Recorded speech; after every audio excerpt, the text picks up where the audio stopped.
এই রাস্তাটা একেবারে অবহেলিত রাস্তা। এই রাস্তাটা বর্ষাকালে কোনো মানুষ, বিশেষ করে বর্ষাকালে কোনো মানুষ যাতায়াত করতে পারে না।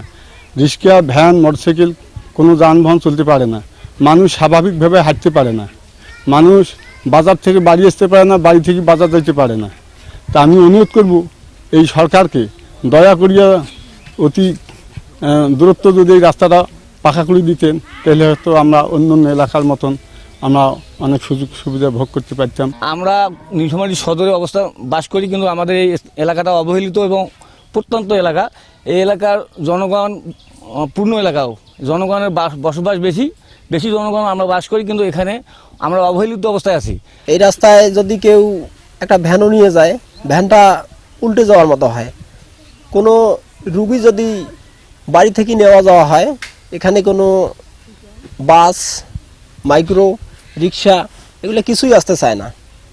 যদি কোনো প্রেগনেন্ট মহিলাকে নিয়ে যাওয়া হয়, রাস্তায় যাইতে যাইতে এই মহিলাটার ডেলিভারি হয়ে যায়। বরযাত্রী ঘর আইলো, আসি রাস্তার পরিস্থিতির পাকে দেখিয়া আমি সব কিছু রেডি করছি, ওই মুহূর্তে মা রাস্তার পরিস্থিতির পাকে দেখি মাইক্রোটাই করে বরযাত্রী সব নিয়ে রওনা হইল।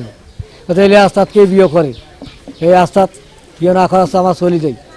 লাস্টে কাবু কাচাল করে রাস্তা রয়ে গেল। আমার কচুকাটা থেকে ঘাটের পর পর্যন্ত রাস্তা কাঁচা, তারপরেও কাঁচা রাস্তা দিয়ে যাতায়াত হয়, কিন্তু আমার এই রাস্তায় কিন্তু যাতায়াতের খুবই সমস্যা, ভাঙাচুরা। অটো রিক্সাও চলে না, গাড়ির ঘোড়া তো দূরের কথা। কিন্তু এখন এই রাস্তা আমি বহু এমপি মন্ত্রীকে বলছি, করার আশ্বাস দিয়ে কিন্তু সে হয় নাই। আর আমার এই এলাকায় কোনো উন্নয়নের ছোঁয়া লাগে নেই। তা আমি এই সরকারকে অনুরোধ করি, বলি যে আমার এই রাস্তাগুলা যেন ওনার যেন আমার এই রাস্তাগুলো হয়, এবং আমার ফাজিল মাদ্রাসা থেকে কুড়িপাড়া পর্যন্ত আর এই বানিয়াপাড়া ক্লিনিক থেকে কইপাড়া পর্যন্ত এই রাস্তাগুলো আমার করার খুব। নীলফামারী জেলা 4টি সংসদীয় আসনে 6টি উপজেলা নিয়ে গঠিত। এখানে মোট গেজেটভুক্ত রাস্তা 3542 কিলোমিটার। এর মধ্যে 1314 কিলোমিটার ইতিমধ্যে পাকা হয়েছে। এখনও 2135 কিলোমিটার রাস্তা কাঁচা রয়েছে।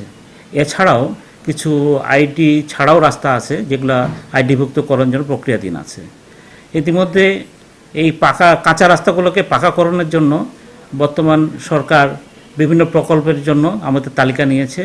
আশা করি অতি শীঘ্রই এই প্রকল্পগুলো শুরু হবে এবং কাজগুলো বাস্তবায়ন হবে।